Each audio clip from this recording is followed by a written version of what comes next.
pagi teman-teman, sahabat-sahabat sekalian. Ketemu lagi sama saya di Renungan Pagi hari ini.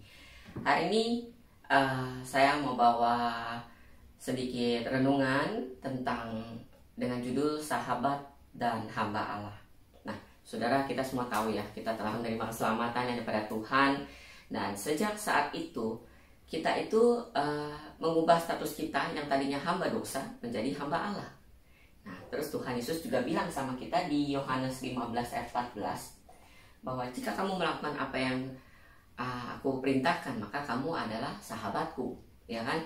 Nah, jadi sejak kita terima Tuhan Yesus sebagai Tuhan dan Juru Selamat, sebenarnya kita punya status itu sebagai hamba, tapi juga sebagai sahabat Allah sekaligus. Dua apa ya namanya istilah? Dua jabatan itu bukan dua jabatan. Ya pokoknya dua gelar itu disandang sama kita, hamba dan sahabat. Memang ini sedikit agak aneh, tapi nggak dibilang aneh banget juga enggak, saudara. Kalau saudara sering nonton, ya saya hidup di zaman dulu ada telenovela gitu ya. Itu tuh ada hamba-hamba yang begitu setianya sama tuannya, sampai akhirnya dia tuh jadi seperti sahabatnya. Jadi ada apa masalah gitu kan, terus hamba si tuannya itu akan minta pendapat sama si hambanya itu, karena itu hamba udah kepercayaan banget, jadi istilahnya udah kayak kenal banget. Ya kayak film Batman tuh sama dia punya pengurus rumah yang namanya Alfred, itu kan dia seperti sahabat. Dia tahu segala sesuatu tentang tuannya si hamba itu. Nah, itu gelar yang kita dapat pada saat kita terima Tuhan sebagai Tuhan dan Juru Selamat. Nah, saudara, saya mau angkat di sini nih. Sebagai hamba dan sebagai sahabat, kita tuh punya satu hal yang sama dengan dua gelar ini, yaitu kita sama-sama tidak akan menolak apa yang Tuhan dan sahabat kita minta. Benar, saudara? Ya, saya ingin kita semua tuh buka mata, buka hati kita, bahwa ketika kita udah terima Tuhan sebagai Tuhan Juru Selamat, jabatan kita, gelar kita sebagai hamba dan gelar kita sebagai sahabat mengharuskan kita itu sebenarnya nggak bisa say no sama Tuhan kalau Tuhan minta sesuatu. Karena Tuhan juga udah bilang, kalau kamu melakukan apa yang kuperintahkan kepadamu, kamu adalah sahabatku. Nah, satu sisi sebagai hamba, ada nggak sih gitu hamba yang kayak saudara sekarang kalau punya asisten rumah tangga, terus saudara minta tolong dong ini cuciin gelasnya, terus asisten rumah tangga bilang gini, nggak mau bu, saya nggak mau nyuciin gelasnya. Ada gitu yang kayak gitu? Nggak ada kan? Semua pasti akan oke, ibu saya cuciin gitu kan. Dia malah nggak perlu ngomong oke ibu, dia langsung pergi cuciin gitu kan. Nah, itu sebagai hamba, dia harus punya satu ketundukan dan ketaatan sama tuannya, apapun yang Tuhan ngomongin. Dan sebagai sahabat, kita juga pasti nggak pengen kan sahabat kita istilahnya kecewa gitu karena kita itu nggak bisa bantuin dia. Sebisa mungkin lah kita sebagai sahabat tuh pasti akan melakukan yang terbaik buat teman kita gitu loh, supaya dia seneng gitu. Kalau dia happy, kita juga ikut happy gitu kan. Nah, itu sahabat juga tidak akan menolak apa yang Tuhan minta. Kalau misalnya Tuhan itu seperti kita orang dunia, ya bisalah kita mungkin nolak kalau kita tahu salah gitu kan misalnya. Tapi karena Tuhan itu lain daripada yang lain, kita tuh kayaknya nggak bakalan deh nolakin apa yang Tuhan minta. Karena apa yang Tuhan minta kita lakukan itu pasti yang terbaik gitu loh, pasti yang bagus gitu. Tapi coba sekarang saya mau angkat kata ini sebagai tidak mungkin menolak ini ke dalam aplikasi hidup kita sehari-hari. Teman-teman, saudara-saudara, coba sekarang saudara-saudara mundur balik ke kehidupan kita yang kemarin ya, karena nggak mungkin mundur balik ke yang akan datang. Mundur balik yang kemarin. Saudara ingat-ingat lagi, pernah nggak saudara tuh waktu Tuhan suruh kita ngapain kita nggak mau? Atau jangan Tuhan deh, kita nggak bisa audible dengan suara Tuhan. Jarang ada yang bisa dengar audible suara Tuhan. Bukan nggak bisa, ada tapi nggak banyak kesempatan. Tapi lewat pelayan-pelayan Tuhan, hamba-hamba Tuhan, teman-teman kita seiman yang mereka punya otoritas untuk minta tolong sama kita gitu kan. Misalnya jadi ketua ini, jadi apa gitu kan, atau suruh tugas apalah ya, dari yang kecil-kecil cuma urusan berdoa gitu kan. Terus misalnya bawa persembahan kalau kita dulu sekolah minggu gitu kan, atau misalnya yang jadi asyir lah, sampai yang kasih renungan segala macam gitu-gitu deh ya. Itu semua pekerjaan Tuhan. Nah, kita punya banyak link tuh teman-teman kita yang lain, yang ketua-ketua, yang mereka menjabat sebagai orang yang dipercayakan untuk mengemban tugas yang harus mengepalailah kita sesama pelayan Tuhan.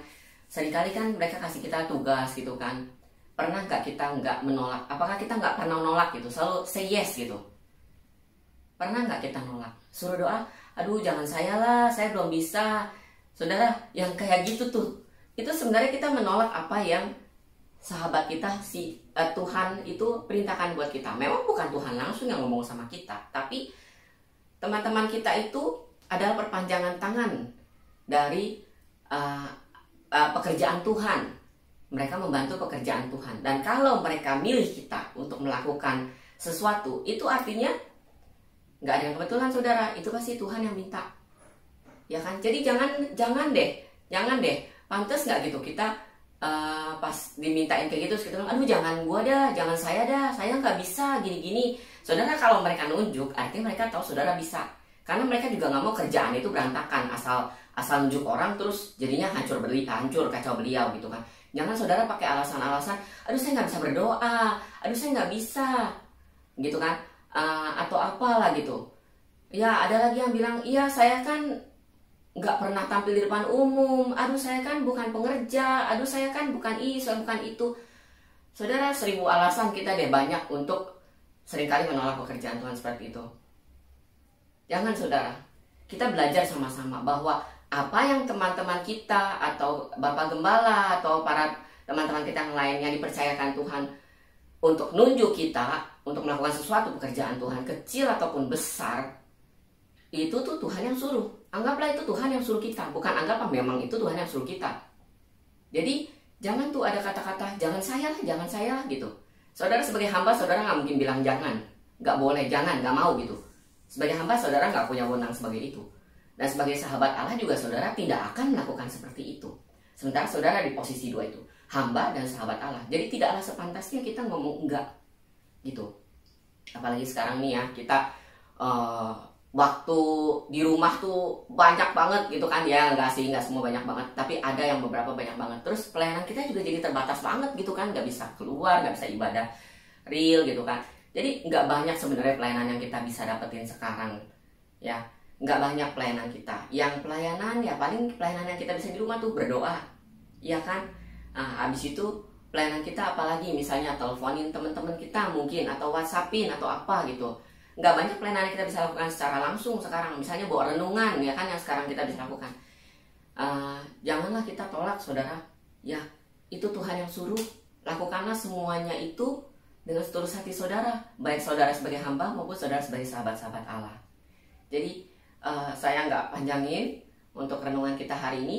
Saya mau ambil dari ayat yang buat penegasan aja.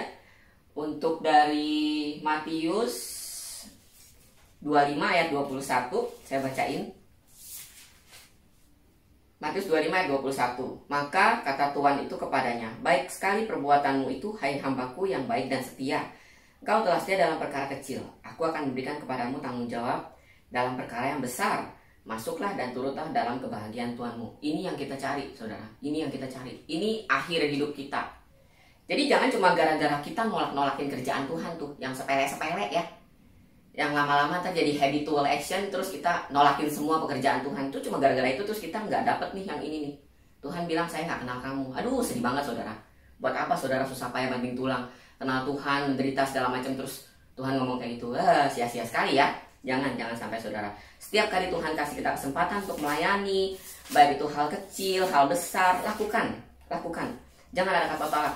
Saya juga biasain gitu, saudara. Kalau saya kadang-kadang dapat tugas gitu yang dadakan gitu atau apa, saya akan berusaha untuk melakukannya. Kecuali beberapa saya sampai nggak bisa tuh, kayak misalnya saya nggak ada fasilitasnya. Misalnya contoh, mati lampu, handphone saya habis ya, saya nggak mungkin bisa pelayanan misalnya kayak gitu kan. Nah itu waktunya nggak tepat. Tapi kalau misalnya semua saya bisa, saya dalam keadaan baik, saya dalam keadaan itu, saya nggak akan tolak. Saya nggak akan tolak pelayanan, karena saya yakin dan percaya setiap pelayanan yang diberikan buat saya itu Tuhan yang suruh, bukan. Saya nggak pernah minta pelayanan soalnya, saya nggak pernah minta pelayanan. Saya dong pelayanan ini, saya bukan tipe yang kayak gitu sih. Walaupun sebenarnya it's okay, itu malah bagus, Tuhan senang yang kayak gitu. Tapi kalau Tuhan kasih saya pelayanan, saya akan kerjakan. Nah, satu lagi ayatnya dari Yohanes 15 ayat 14 sampai 15. Kamu adalah sahabatku jikalau kamu berbuat apa yang kuperintahkan kepadamu.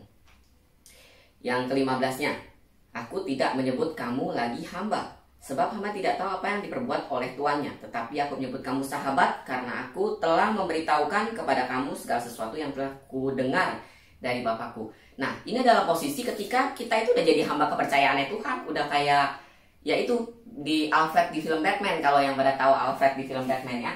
Jadi dia itu udah tahu semua urusan tuannya. Tuannya mau ngapain bisa konsultasi sama hambanya yang sudah dianggap sebagai sahabatnya. Nah, jadilah sebagai orang-orang yang hamba-hamba yang bisa jadi kepercayaan Allah, yang jadi justru tuh jadi sahabat Allah. Jangan kita menjadi hamba yang dikasih 1 talenta ya dikubur gitu, jangan ya. Lakukan segala sesuatu dengan segenap hati saudara, dengan penuh sukacita buat Tuhan, hanya untuk Tuhan semata. Ya udah, sampai di situ aja renungan kita hari ini. Kita akan berdoa. Mari kita tundukkan kepala dan kita berdoa. Bapa yang di surga, ajar kami Tuhan untuk jadi sahabat dan hamba Allah yang baik Tuhan, yang mau menyenangkan hatimu. Kami nggak mau jadi orang-orang ditolak. Kami nggak mau jadi orang-orang yang satu hari nanti kehilangan keselamatan kami cuma gara-gara kami nggak mau melakukan apa yang Engkau mau kami lakukan Tuhan. Sebab itu ajar kami untuk setia dalam perkara-perkara yang kecil Bapa. Terima kasih Tuhan. Kami menyerahkan tubuh, jiwa, roh kami, hari-hari kami, kehidupan kami, kesehatan kami sudah dalam tangan-Mu Tuhan. Terima kasih. Halo Yesus. Amin. Shalom. Tuhan Yesus memberkati.